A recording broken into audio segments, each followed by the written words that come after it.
guess we can have this talk today.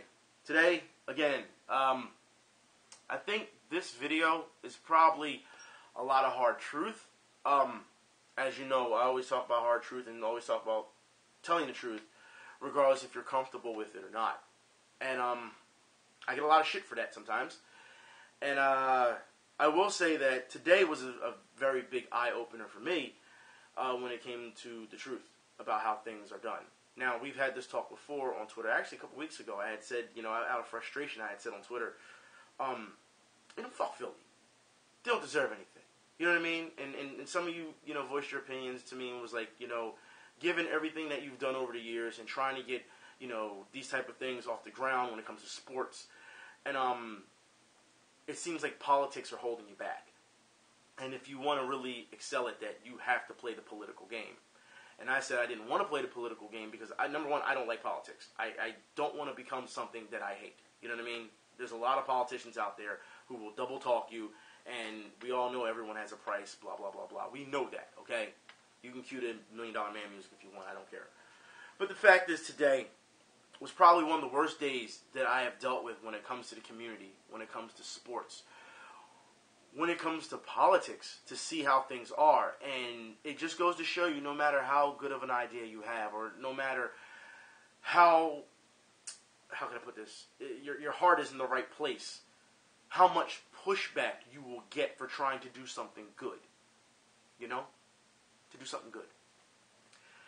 And I always, these previous couple of months have been very tiring. They've been very draining. You have to understand that the city of Philadelphia, the people who live here, they're almost like snakes. They will squeeze you out of your life and get every drop out of you until they get everything they want and then discard you. That's what they do. Today I found out why there was so much pushback, in everything I was trying to do here. And like I said, the city doesn't deserve anything as far as I'm concerned, given what I've seen, given that, that one of these places were kind enough to open the books to me and show me how things were done. And it just turned my stomach. There's just no way. So, as you know, today, if you follow me on Twitter, today, you saw that I first started at Cohawks, all right? And now I've done many of videos at Cohawks, and I'm like, look, we're supposed to have a meeting, and door's not open. Nobody's here. You know what I mean? I'm like, what's going on? The hours I had posted today, the hours said they were open from 1 to 6. It was 1:35, and they were not there. Mind you, it is pouring, raining outside. This is not a nice day where people are just at the park and shooting around and everything. No. This is going indoors to say, hey, there's a place that people can go in this neighborhood and not have to worry about anything. Because that's what these public facilities are for. Right? So the place wasn't open. I took a picture of the time. I showed you a screenshot of time because I Googled the time it was supposed to be open. I took a picture of their schedule of what they have on the horizon. And I took a picture of the door to show you that the door was locked. Okay? And I had said straight to the Parks and Rec, what's going on? Why is this not open? I want answers. Now, mind you, Cohawks it's in Port Richmond. As you know, I was trying to do deals with them, with the police department, working with them, and then the police department fell through, and I'll explain all of that. I'll explain exactly why. The fire department decided to step in, and then things fell through, not between the fire department and myself, the fire department and the Parks and Rec. All right? It fell through between them two. You know how hard it is to just get people to sit down with you and just say, look, hash this out. We can figure this out. But no. There's always one side that gets extremely defensive and clams up. But I will get in that later. Okay? So, the frustration, and I would say a little bit of anger, but mostly frustration. I think the anger has passed now. The frustration is still there because after going to Palumbo, which for those who don't know, Palumbo, that's where I went next, is depending on what side of the block you live on, it could be 9th and Bainbridge, 10th and Bainbridge. It could be 9th and Fitzwater, 10th and Fitzwater. So I get down there, and I walk in. And, because I want, door's open. Door's open. It's open. And there's guys in there talking, staff in there talking, and they look at me and they say, "You look like you're here for basketball. You look like a basketball player. You want to join the league?" Immediately, before I even say hello. All right? So they're trying to sell me. "You want to join the league?" And I was like, "Actually, I'm not here to join the league. However, I am here to present you with an opportunity." That was my response. You know what I mean? That's my response. And they listened. They were like, "Okay, we're listening." So I'm telling them my, plan A. Because I should say plan A of an exhibition. As you know, the entire point I was doing is before I argued with the Nutter administration, before the Kenney administration, I should say the current administration, which is the Kenney administration, I said, let's get these police here and play with the kids so that we don't have to worry about it. For those who are watching my sports videos, you know how I've been talking about this for so long and trying to do this for so long. Get the police in there with the kids, let them play, you know the faces, you know the names, so that when they go out on patrol and then you start hearing, "Suspect is wearing blah, blah, blah, blah, blah," you know certain people in that area, so you know that, look, okay, that's not them. You've been playing with them for so long, you build a relationship with those players, those people in that neighborhood that you're patrolling. Just like how you know your trash men, just like how you know your mailmen, just like, you know what I mean? Same thing. You build a relationship with those who are going to be in your neighborhood. Same thing with the fire department. I had told them, hey, look, first the police, they can come in, they can talk, and then, play with them. And then afterwards, they can talk about building relationships, The fire department, you can come in, you can play with the kids. Then afterwards, you can talk about fire safety and hand out smoke detectors and stuff like that. Because for those who don't know, there's, if anyone who lives in Philadelphia, most of the places that catch fire, a lot of them, are row homes that have faulty wiring, or they're just old homes. That's what they are. Or somebody left their cigarette on, but nobody has a smoke detector. And that's how these things go up, and people die and everything. So I felt it was a good way to tie sports, since we're supposed to be a sports city, to tie sports into social problems that can be corrected. You know what I mean? Or at least, I won't say corrected, because nothing gets corrected overnight. But at least it starts something. You know what I mean? Now, remind you, with the police, I had to hear a lot over the months of, "Well, we got our own program, and we can do this, and we don't need you." And remember, I had said, well, it's good that you have your own program and all, but we're talking about just one day, a couple hours for one day to play with some kids and talk to them. Right? That's what we're talking about here. Doesn't matter about your program. We're not trying to start up leagues and stuff yet. We're not even there yet. I'll explain that, because we talked about that too. I'll explain that. But you have to understand that the police were supposed to get back to me. Remember, I was talking to the police, and then I heard nothing. I would call the police. They would answer my phone call. Yeah, we'll get back to you. Yeah, we'll take your number down. We'll get back to you. Never got back to me. Then it got to a point where it was going from precinct to precinct to precinct, knocking on doors. "Hey, who can I talk to? Why am I not getting answers?" "Oh, well, we can't talk to you here, blah, blah, blah, blah, blah." And it's been done. You know what I mean? Like, it's absolutely frustrating to put in all the legwork. All you have to do is come to a meeting and sit down with myself and the person who is in charge of the facility to get this to go. That's it. I'm doing all the work. I'm making all the calls. I'm going place to place. You know what I mean? Me. So, when I'm talking to the people over at Palumbo, they had asked me, they was like, "Do you work with the police department? Are you a police officer?" And I'm like, "No." And they're like, "Well, do you work with the fire department? Are you a firefighter?" I was like, "No." And in turn, they was like, "Then why are you doing this?"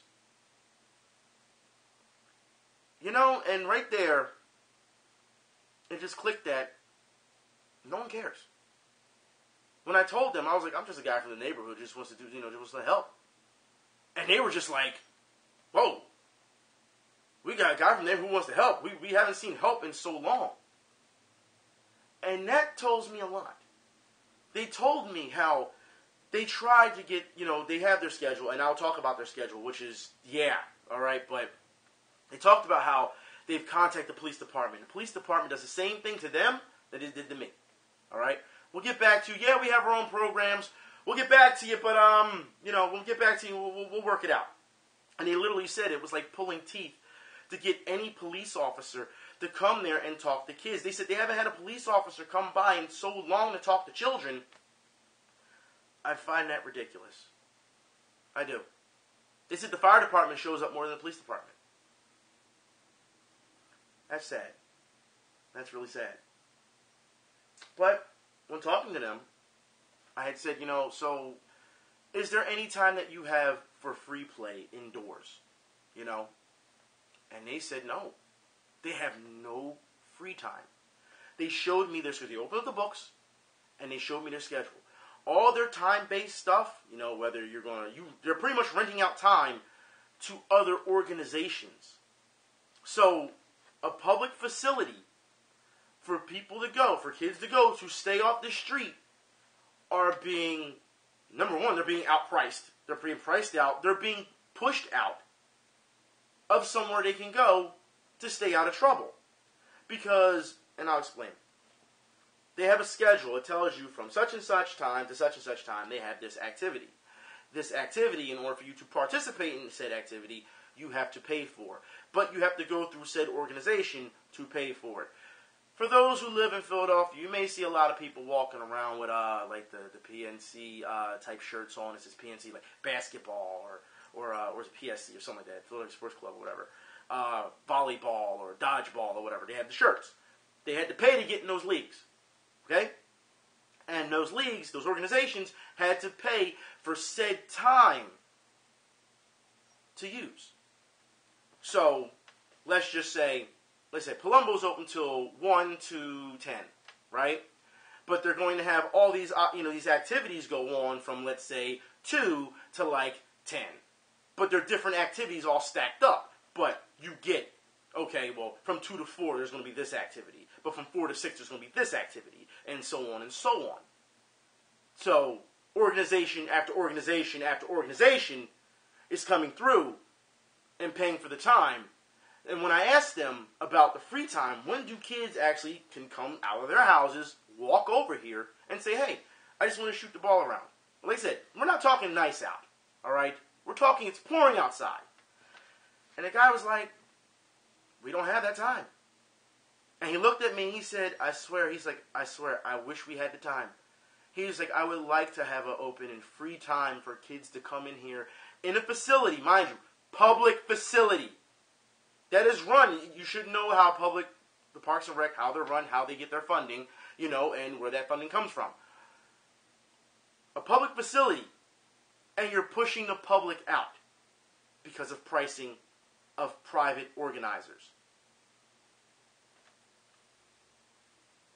That, to me, is disgusting. That is egregious.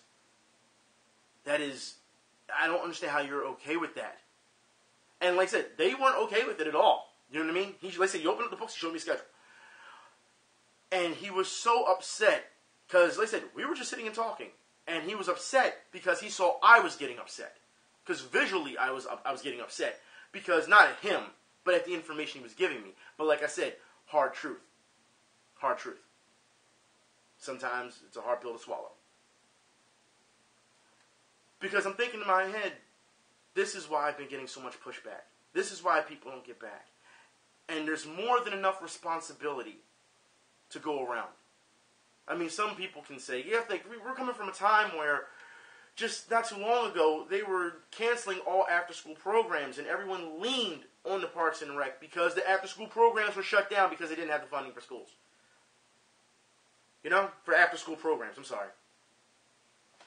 And then you go to these places and you say, hey, this is supposed to be open, what's going on? Because the PAL League, don't even get me started on PAL League. I've talked about the PAL League before. Another thing that's local here that you have to pay for. If you do not pay for PAL League, literally, police officers will not let you in the public doors because they're running it. Starting to sound like a racket, isn't it? Yeah. That's why when the PAL League was, when that video I did when the PAL League was, oh, we're here with the Sixers and we got everyone here on the floor and all that. Do you know how much that cost? Do you understand?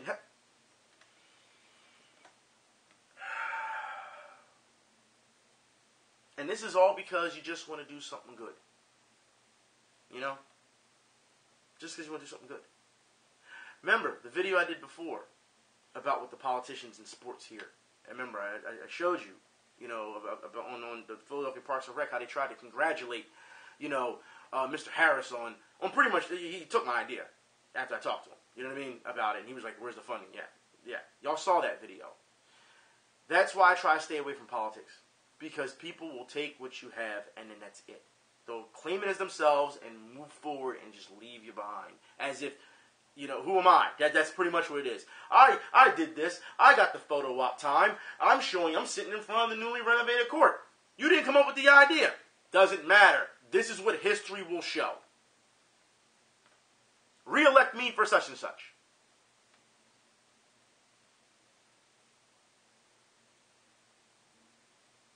I hate it. I hate every bit of it. I just do. This city. From now on. And the thing is, I see it all the time, every day.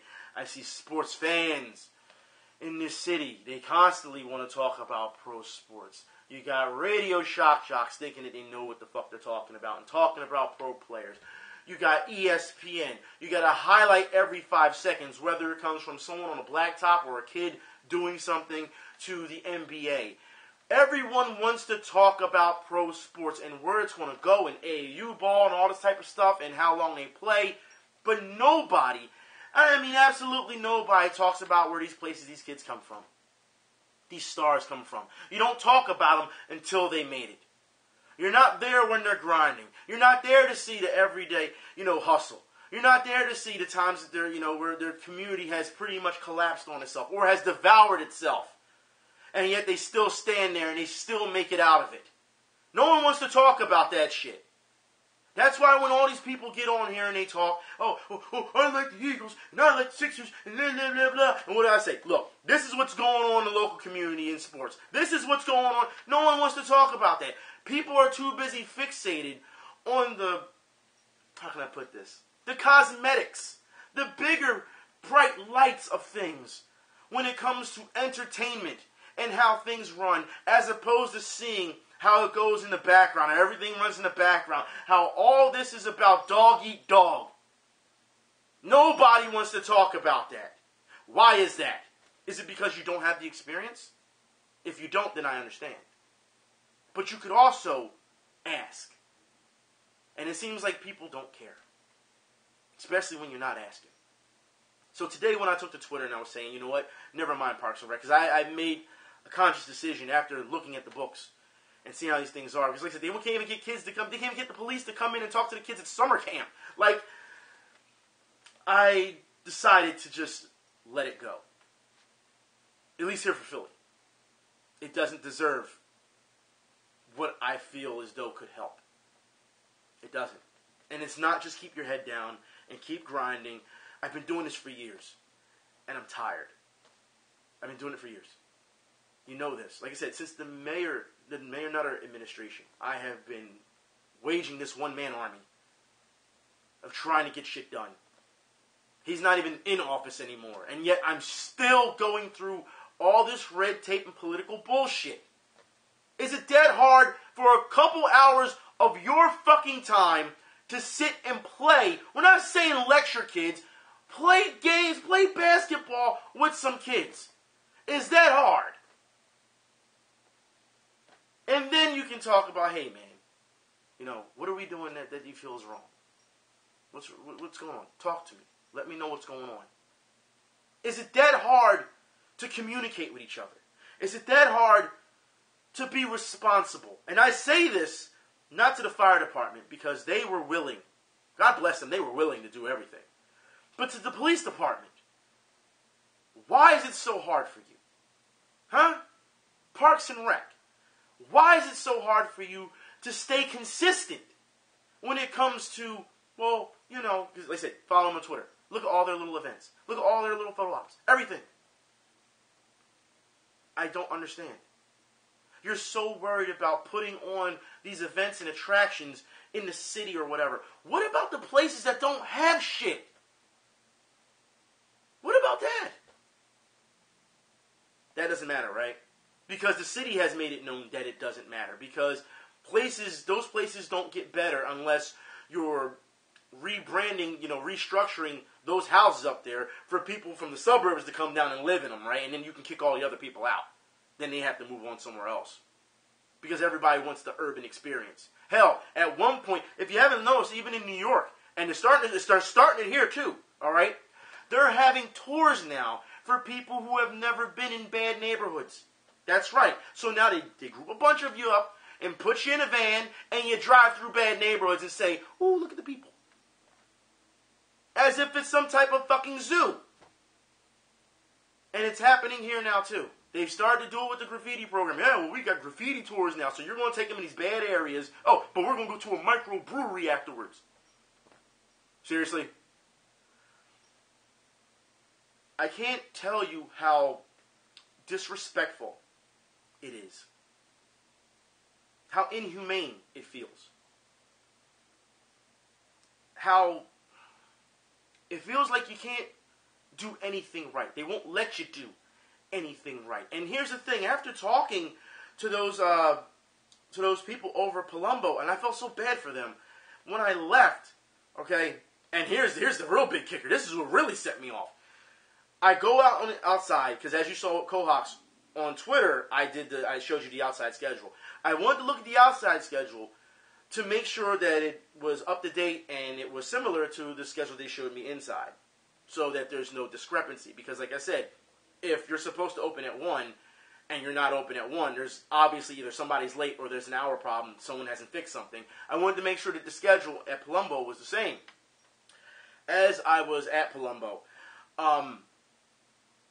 outside, 2 minutes max. 2 minutes max, dude. Looking at reading the schedule. In the rain, pouring rain, because there's nothing covering me. In the rain. A police officer comes over and questions what I'm doing. And tries to write me a ticket for loitering. Loitering! Mind you, I just came out of Palumbo and I'm looking at the schedule. You're trying to write me a ticket for loitering. And he thought it was funny. Like, I'm telling him, I just came out of there to look at the hours. I was talking to them, and he's like, well, it just seemed like you were loitering. He's like laughing. And I'm like, what's so fucking funny? Like, at that point, that was it. What's so fucking funny? Do you understand that I'm in there talking on the behalf, almost, I shouldn't say on the behalf, but I'm talking to try and get you, people like you, to come in there and talk to kids and play with kids, and you're trying to write me a fucking ticket? How fucking dare you? He apologized. He apologized. But it wasn't enough for me. I felt it was a little unfair for him, because at that point, it was like that tidal wave, it was just going to come crashing down on him. It wasn't just that one incident. We're talking frustration built up over time after time after time, and he's just going to get all of it. And he stood there and he took it, and he apologized. He apologized at least about 5 times. But I still didn't feel good about myself, because after all that, nothing was solved. Yeah, I got out of a ticket for loitering. I shouldn't have been approached for loitering anyway. But nothing's changed. The only thing that's changed is what I've learned today. They say you should learn something every day, and it changed my experience. So, with that said, also let me say that when it comes to indoor as opposed to outdoor, and I've talked about this before on camera, outdoor leagues, they explained to me, they showed me at Palumbo to a T exactly what has to be done when it comes to outdoor leagues. Because, like I said before, indoor leagues, they can control what happens there. No outsiders can come in, they can push you out if you don't belong there. Outdoor leagues are different. We have seen in the news time and time again how, there was this league going on, this kid got shot or whatever. We had this talk about how it's very dangerous to have outdoor leagues due to the fact that you cannot control who's walking onto that, onto the sidelines or whatever. They don't have that type of security. In order to, and I've talked about this before, again, about permits. In order to run a league outside, you have to go through the proper channels. You can get the proper permits, but also you have to have, if you're going to run a league, you have to have a background check. Mind you, I'm just talking about exhibition. But of course, they wanted to give me more information, exhibition, league, and so on, tournament, and so on. And you have to have background checks. The players that sign up for these things, they have to have IDs for outside. You got to make sure you pay your ref dues. And these are things that are common sense that we already knew. But the fact that they are so hesitant on doing outside tournaments due to the fact that because of the violence that happens in the city, it made me question, can we, with these type of programs, are we actually stopping violence before it happens? I mean, we just saw not too long ago about the Eagles admitted with, whole Meek Mill, and they wanted to make him a poster boy for criminal reform and all this other bullshit. And I had said on Twitter to a lot of you, I had said, they waited till someone was popular to do this, because your average Joe isn't going to have Kevin Hart come and visit them, or the Sixers, or the Eagles, or the co-owner fly him out on a helicopter to come to the game, or Robert Kraft, or whoever else. They're not going to come and visit you. And in Philadelphia, with the news, they had said, NBC had said, that there were over hundreds of people who were unjust when it came to being locked up. Their cases, they were unjustly locked up. But this case, because he's a rapper, we can get behind this. So fuck everyone else that had, unjust cases before this. That did not sit well with me. But the question is, they want to talk about criminal reform. What about stopping it before it happens? And by giving people the tools and the right mentoring to not become that person.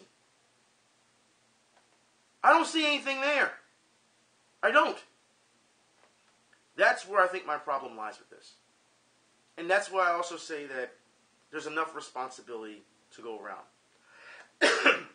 I say this because, of course, you could look at your environment and say it's a problem. You could look at the parents, the way they were brought up. Could be a problem. You could look at yourself as an individual and say, what am I doing wrong? I think a lot of individuals don't do that every day. I do it every day. I look in the mirror and look at myself, and I have quite a heart-to-heart every day. Am I doing the right thing? I don't think a lot of people do that from an individual standpoint. I think when it comes to levels of power, the ladder of power, I think there's not enough responsibility. I think things could be better. But given what I have learned today, I feel as though this city is a lost cause. I think it is. I think it's time for me to take what I know and, dare I say, take my talents elsewhere. Maybe New York, LA, or any other place who is across the pond, wherever they are willing to listen and say, hey, we want to work with you. That's all that matters. It's not about fame. Like I said, why would I be doing this for fame? What the fuck do I get out of that? You think people... No. If anybody wants to be famous, all they gotta do is act a fool on here. And get some hits. Some retweets, some likes. That's not the path to fame. So I'm just trying to figure out, what is it going to take? I mean, you saw a couple of years ago, me and Kenny Smith, we sat down and we did an interview about renovating places. Before the Parks and Rec, all of a sudden, plasters all over Twitter, we've got renovations, blah, blah, blah. We were doing this way before that. Way before that. I'm just wondering what it's going to take to make it work. Finding like-minded people. And I say that can make a difference, or who do have connections. Point me in the right direction. You know what I mean? But I feel as though Philadelphia has had way too much of my time, my energy, my heart. And I've been constantly disappointed by the people that have a chance to make a difference. I feel let down. Not just myself. You look at these people in these neighborhoods, I feel let down. I feel as though it just doesn't matter. So if they don't care, and I've cared longer than they have, at this point, then I question myself again in the mirror and I say, why should I care? But then there's a part of me that says, you shouldn't give up. You've never been taught to give up. Go somewhere else and make it happen. Maybe if you go somewhere else and make it happen, then it'll spread somewhere else. You know what I mean? But as you know, people only want to see results. They don't care how, whatever, the sausage is made. You know what I mean? They just want the sausage. They don't want to see how it's made. You know what I mean? That's how it is. That's how it is. And that's the crossroads I'm at right now when it comes to the sports community. Like I said, it's very frustrating to deal with this. It feels like I feel like I put an entire situation on my back and said, hey, that's it. I mean, don't get me wrong. There's people in the neighborhood. The players are willing to work. The players listen when you talk to them. Look, man, we need new nets. Okay, what we need here, we'll go do this. Hey, we'll go sweep up the court. We'll go clean up the court. They'll do what they can. They'll do what the Parks and Rec will only allow them to do. They can only do but so much because then it becomes a lawsuit. It can be a liability. You know what I mean? And they can get sued. So that's when you have to deal with the Parks and Rec. But to get this constant pushback, well, we have a schedule and we have this every day, this schedule, blah, blah, blah. You can set aside one day, just one day free for everyone, you know, during the week. I mean, summer's coming up. Of course, you're going to say, oh, it's nice how people can play outside. But when it starts to hit 100 degrees outside, no one's going to want to be outside. They want to be indoors and playing. Same way when it's raining, people want to be indoors and playing. Same way when it's snowing, people want to be indoors and playing. There has to be a compromise, I feel. It doesn't have to be an extreme. But I will say that I'm very upset and very disappointed in the things that I have seen today and the people I've talked to, you know.